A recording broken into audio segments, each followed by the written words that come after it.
ತಮಗೆಲ್ಲರಿಗೂ ಆತ್ಮೀಯ ಸ್ವಾಗತ. ಒಟ್ಟಾರೆಯಾಗಿ ಮಂಡ್ಯ ಜಿಲ್ಲಾ ಕಾಂಗ್ರೆಸ್ನಲ್ಲಿ ಭಿನ್ನಮತ ಭುಗಿಲೆದ್ದಿದೆ. ಶ್ರೀರಂಗಪಟ್ಟಣದ ಅಭ್ಯರ್ಥಿಯಾಗಿದ್ದಂತಹ ರವೀಂದ್ರ ಶ್ರೀಕಂಠಯ್ಯ ಅವರಿಗೆ ಟಿಕೆಟ್ ಕೊಡಬಾರದು ಅಂತೇಳಿ ರೆಬಲ್ ಸ್ಟಾರ್ ಅಂಬರೀಷ್ ಹೈಕಮಾಂಡ್ ವಿರುದ್ಧನೇ ಮುಗಿಬಿದ್ದಿದ್ರು. ಕೊನೆಗೂ ಹೈಕಮಾಂಡ್ ತಲೆಬಾಗಿ ಅಲ್ಲಿ ಅಂದರೆ ಶ್ರೀರಂಗಪಟ್ಟಣದಲ್ಲಿ ರವೀಂದ್ರ ಶ್ರೀಕಂಠಯ್ಯ ಅವರಿಗೆ ಟಿಕೆಟ್ ಕೊಡ್ತಾ ಇಲ್ಲ, ಲಿಂಗರಾಜು ಅವರಿಗೆ ಟಿಕೆಟ್ ಕೊಡ್ತಾ ಇದೆ. ಹಾಗಾಗಿ ರವೀಂದ್ರ ಶ್ರೀಕಂಠಯ್ಯ ಅವರು ತಿರುಗಿ ಬಿದ್ದಿದ್ದಾರೆ ಅಂಬರೀಷ್ ಅವರ ವಿರುದ್ಧ. ತಮ್ಮೆಲ್ಲ ಈ ಎಲ್ಲ ಅನಾಹುತಗಳಿಗೆ ಅಂಬರೀಷ್ ಕಾರಣ ಅನ್ನುವಂಥದ್ದು. ಹಾಗಿದ್ರೆ ಈ ಎಲ್ಲ ಪ್ರಶ್ನೆಗಳಿಗೆ ಉತ್ತರ ನೀಡಬೇಕಾದವರು ಅಂಬರೀಷ್ ಇದೀಗ ಮಾತಾಡ್ತಾರೆ, ಈ ಎಲ್ಲ ಪ್ರಶ್ನೆಗಳಿಗೆ ಉತ್ತರವನ್ನು ಕೊಡ್ತಾರೆ. Over to Ranganath Bharadwaj. ಧನ್ಯವಾದ ಜಯಪ್ರಕಾಶ್ ಶೆಟ್ಟಿ. ಇಲ್ಲಿ ತನಕ ಸಾಕಷ್ಟು ವಿವರಗಳನ್ನು ಕೊಟ್ಟರೆ, ಜೊತೆಗೆ ರವೀಂದ್ರ ಏನು ಮಾತಾಡಿದ್ದಾರೆ ಅದೆಲ್ಲದನ್ನೂ ಕೂಡ ನಾವು ಇಲ್ಲಿ ತನಕ ನೋಡಿದ್ವಿ. ಬನ್ನಿ ಹಾಗಾದರೆ ರವೀಂದ್ರ ಅವರ ಪ್ರಶ್ನೆಗಳಿಗೆ ರೆಬಲ್ ಸ್ಟಾರ್ ಅಂಬರೀಷ್ ಅವರ ಉತ್ತರ ಏನು? ಯಾಕಂದರೆ ಎಲ್ಲ ಬೆಳವಣಿಗೆಗಳಿಗೂ ಕೂಡ ಎಲ್ಲೊಂದು ಕಡೆಗೆ ಅಂಬರೀಷ್ ಅವರೇ ಕಾರಣ ಅಂತ ಕಟ್ಟುವಂಥ ಪ್ರಯತ್ನಗಳು ಕೂಡ ಆಗ್ತಾ ಇವೆ ಅನ್ನುವಂಥದ್ದು ಅಂಬರೀಷ್ ಮತ್ತು ಅಂಬರೀಷ್ ಅಭಿಮಾನಿಗಳ ಆರೋಪ. ನಿಜಕ್ಕೂ ಇದೆಲ್ಲದಕ್ಕೆ ಸಂಬಂಧಪಟ್ಟ ಹಾಗೆ ಅಂಬರೀಷ್ ಅವರ ಒಂದು ಉತ್ತರ ಏನು? ನಮ್ಮ ಜೊತೆಗಿದ್ದಾರೆ ರೆಬಲ್ ಸ್ಟಾರ್ ಅಂಬರೀಷ್ ಅವರೇ. ಕಾರ್ಯಕ್ರಮಕ್ಕೆ ತಮಗೆ ಸ್ವಾಗತ. ಸೊ ನೋಡ್ತಾ ಇದ್ದೀವಿ ಒಂದು ವಾರದಿಂದ ಆಗ್ತಿರುವಂಥ ಡೆವಲಪ್ಮೆಂಟನ್ನು, ಜೊತೆಗೆ ನಿನ್ನೆ ಇವತ್ತು ಅದು ಅತಿರೇಕಕ್ಕೆ ಹೋಗಿದೆ. ಸೊ ಎಲ್ಲದಕ್ಕೂ ಕೂಡ ಅಂಬರೀಷ್ ಅವರೇ ಕಾರಣ ಅನ್ನುವಂಥ ಮಾತನ್ನು ನೇರವಾಗಿ ಹೇಳಿದ್ದಾರೆ ರವೀಂದ್ರ ಅವರು. ಏನು ನಡೀತಾ ಇದೆ ನಿಜಕ್ಕೂ? ಅಂಬರೀಷ್ ಅವ್ರ ಕಾರಣ ಅಂದರೆ ಏನಕ್ಕೆ ಕಾರಣ? ಇವತ್ತಿನ ಸ್ಥಿತಿಗತಿಗಳಿಗೆ ಇವತ್ತಿನ ಸ್ಥಿತಿಗತಿಗಳಿಗೆ ನಾನೇ ಓಪನ್ ಆಗಿ ಹೇಳಿದ್ದೆ, ರವೀಂದ್ರ ಶ್ರೀಕಂಠಯ್ಯನವರು ಪಕ್ಷದ ವಿರೋಧ ಚಟುವಟಿಕೆ ಮಾಡಿದ್ದಾರೆ. ಅದನ್ನು ನನ್ನ ಬಾಯಿಗೆ ಕೇಳಬೇಡಿ, ಹೋಗಲ್ಲಿ ಕ್ಷೇತ್ರದಲ್ಲಿ ಕೇಳಿದ್ರೆ ಎಲ್ಲರ ಬಾಯಿ ಮನೆ ಮಾತದು. 4 ಚುನಾವಣೆಲ್ಲ ನಮಗೆ ಮಾಡಿಲ್ಲ ಅವರು. ಕಾಂಗ್ರೆಸ್ ಪಕ್ಷ, ನನ್ನ ಕುಟುಂಬ ಕಾಂಗ್ರೆಸ್ಸು, ನಮ್ಮ ಪರಂಪರೆ ಕಾಂಗ್ರೆಸ್ಸು ಎಲ್ಲ ಹೇಳಿ ಪರವಾಗಿಲ್ಲ, ಸಂತೋಷ. ಇವರು ನಮ್ಗೆ 4 ಚುನಾವಣೆಯಲ್ಲೂ ಮಾಡಲಿಲ್ಲ. ಎಲ್ಲ ಕಡೆನೂ ಯಾರ ಮೂಲಕನೂ ಹೋಗಿ ತೊಗೊಂಡು 2 ಬಿ ಫಾರ್ಮ್ ಕೊಟ್ಟಿರೋದು ಶ್ರೀರಂಗಪಟ್ಟಣ ಕ್ಷೇತ್ರದಲ್ಲಿ ಮಾತ್ರ. ಜಿಲ್ಲಾ ಪಂಚಾಯತ್ ಇರ್ಬೋದು, ಎಲ್ಲ ಚುನಾವಣೆಯಲ್ಲೂ ಅವ್ರಿಗೆ ಕೊಡ್ತಾ ಇದ್ದಿದ್ದು ನಾನು ಮುಂಚೆ. ಅದಾದಮೇಲೆ ಇವ್ರು ಕಾಣಿಸ್ಕೊಳ್ಳೋದು ಯಾವಾಗ? ಟಿಕೆಟ್ ಬಂದಾಗ ಮಾತ್ರ.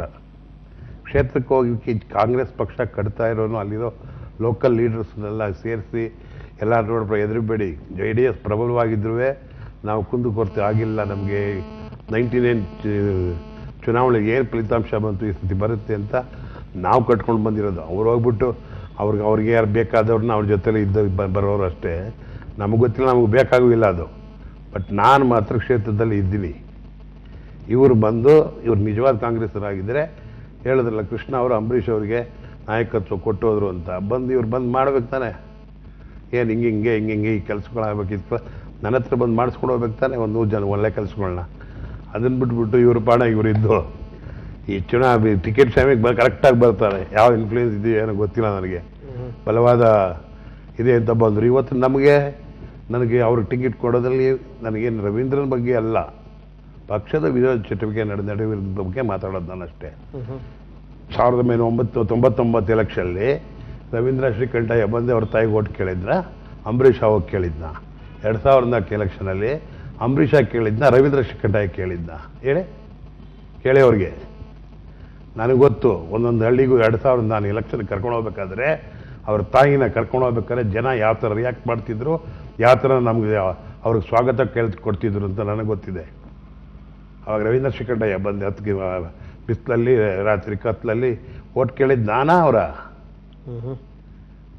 ನಮ್ಮ ನಿಷ್ಠಾವಂತಿಕೆಗೆ ಬಂದು ಚಿಕ್ಕ ವಯಸ್ಸಲ್ಲಿ, ಈ ವಯಸ್ಸಲ್ಲಿದ್ದಾಗ ನಾನು ಅವ್ರ ಮನೆಗೆ ಹೋಗಿ ಕೇಳಂತ ನನಗೆ ಇದಿರಲಿಲ್ಲ.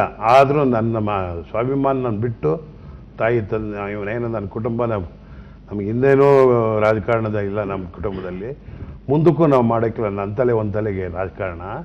ನಾನು ಶ್ರೀರಂಗಪಟ್ಟಣದಲ್ಲಿ ನೆನೆ ಹಾಕ್ಬಿಟ್ಟು ನಾನು ರಾಜಕಾರಣ ಮಾಡೋದಿಲ್ಲ. ಇವತ್ತು ಆ ರೀತಿ ಇದೆ ರಾಜಕಾರಣದಲ್ಲಿ. ಎಲ್ಲ ಮದ್ದೂರಿಗೆ ಇವ್ರು ಕೊಡಬೇಕು, ಮಂಡ್ಯಕ್ಕೆ ಇವ್ರಿಗೆ ಕೊಡಬೇಕು, ಮೇಲ್ಕೋಟೆಗೆ ಇವ್ರಿಗೆ ಕೊಡಬೇಕು, ಹೀಗೆ ಹೇಳಿ ಇದೊಂದು ಚುನಾವಣೆ ನನ್ನ ಜೊತೆ ಮಾಡಪ್ಪ ನೀನು. ಒಂದಕ್ಕೆ ಒಳ್ಳೆಯದಾಗುತ್ತೆ ನಿನಗೆ. ಇವತ್ತು ಅವತ್ತು ಬಂದು ನನ್ನ ಜೊತೆ ಎದ್ದು ಬಂದ್ಬಿಟ್ಟು ಕೂತ್ಕೊಂಡು ನನ್ನ ಜೊತೆ ಓಡಾಡಿದ್ದಿದ್ರೆ ಇವತ್ತು ಯಾರು ಈ ಥರ ಸ್ಥಿತಿಗೆ ಬರ್ಬೇಕಾದ್ರೆ ನಾನು ಕಾರಣನ ಅವ್ರ ಕಾರಣನ? ಅಲ್ಲ, ರವೀಂದ್ರ ಅವರು ಹೇಳ್ತಾರೆ ಅಂಬರೀಷ್ ಅವರು ನನ್ನ ವಿರುದ್ಧ ಗೋಬೆ ಕೂರಿಸ್ತಾರಲ್ಲ, ನಮ್ಮ ತಾಯಿ ಚುನಾವಣೆ ನಿಂತ ಸಂದರ್ಭದಲ್ಲಿ, ಅಂದರೆ ಹಿಂದಿನ ಚುನಾವಣೆ ನೆನೆಸ್ಕೊತಾರೆ ಅವರು. MLA ಮತ್ತು MP ಚುನಾವಣೆ ಒಟ್ಟಿಗೆ ಆಯ್ತಲ್ಲ SM ಕೃಷ್ಣ ಅವರ ಅವಧಿಯ ನಂತರ. ಆ ಸಂದರ್ಭದಲ್ಲಿ ಹೇಳ್ತಾರೆ ಅವರು, ಆವಾಗ ಅಂಬರೀಷ್ ಏನು ಕೇಳಿಯಾರೆ, ಹೋಗಿ ಏನು ಕೇಳಿಯಾರ ಅವಾಗ? ಆ ಸಂದರ್ಭದಲ್ಲಿ ಪ್ರಾಶಸ್ತ್ಯ ಮತವನ್ನು ಕೇಳಿರುವಂಥದ್ದು ಹೇಗೆ? 1 ಓಟನ್ನು ಮಾತ್ರ ಕೇಳಿರುವಂಥದ್ದು ಅವರಿಗೆ, ನಮ್ಮ ತಾಯಿ ಕೇಳಿಲ್ಲ. ಬಾಯಲ್ಲಿ ಹುಳ ಸುರಿದು ಹೋಗುತ್ತೆ. 1 ಓಟ್ ಕೇಳಿಬಿಟ್ರೆ ಪಕ್ಷಕ್ಕೆ ನಾನು ಇಷ್ಟವಂತ.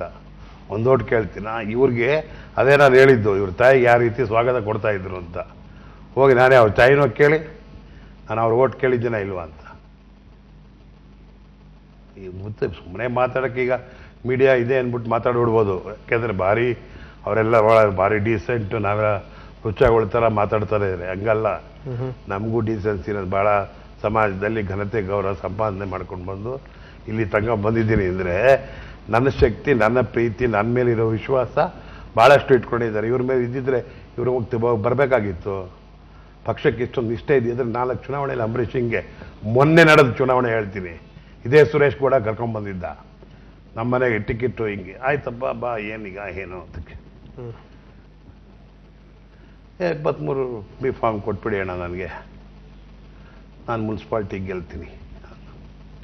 ಹಾಗಾದರೆ ನಾನು ನನ್ನ ಜೊತೆ ಇಷ್ಟು ದಿನ ಓಡಾಡಿದಾರಲ್ಲ ಅವ್ರಗಳಿಗೆಲ್ಲ ಏನು ಉತ್ತರ ಕೊಡಲಿ, ನಿನ್ನ ಕೇಳಿ ಬಿ ಫಾರಮ್ ಕೊಟ್ಟರೆ ಅಂದೆ. ಇಲ್ಲ ಕೊಡಿ, ಯಾರು ಗೆಲ್ಲಲ್ಲ, ನಾನು ಯಾರು ಗೆಲ್ಲಲ್ಲ ಅಂದರೆ ಇವರೊಬ್ಬರೇ, ಇನ್ಯಾರೂ ಇಲ್ಲ. ನಮ್ಮವರೆಲ್ಲ ಏನು ಶಕ್ತಿ, ನನಗೆ ಯಾರು ಓಟೇ ಕೊಟ್ಟಿಲ್ಲ ಮಂಡ್ಯ ಜಿಲ್ಲೆಯಲ್ಲಿ, ಇವರೊಬ್ಬರು ಫ್ಯಾಮಿಲಿಗೆ ಓಟ್ ಕೊಟ್ಟಿರೋದು ಅಂತ ಲೆಕ್ಕ. ಸರಿ ಆಯಿತು, ಹಂಗೂ ನಾನು ಸುಮ್ಮನೆ ಇದ್ದೆ. ಇದ್ದವ್ರ ಕಡೆಗೆ ಒಂದು ಕೆಲಸ ಮಾಡೋಣ, ಇಬ್ಬರು ಕೂತ್ಕೊಂಡು ಡಿಸೈಡ್ ಮಾಡೋಣ ಯಾರ್ಯಾರು ಅಂತ.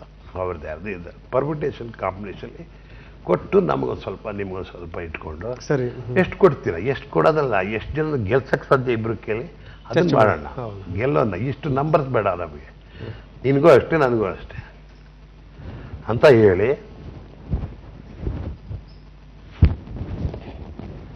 ಬಿಟ್ಟೆ. ಇಲ್ಲ ಹಂಗಾಗಲ್ಲ, ನಾನು ಕೊಡೋದು ಬೇಡಪ್ಪ, ಬಿ ಫಾರಮ್ ನನಗಿಲ್ಲ, ನಾನು ಕೊಟ್ಟಂಗೂ ಆಗ್ಬೇಡ, ನೀನು ಕೊಟ್ಟಂಗೂ ಆಗೋದು ಬೇಡ.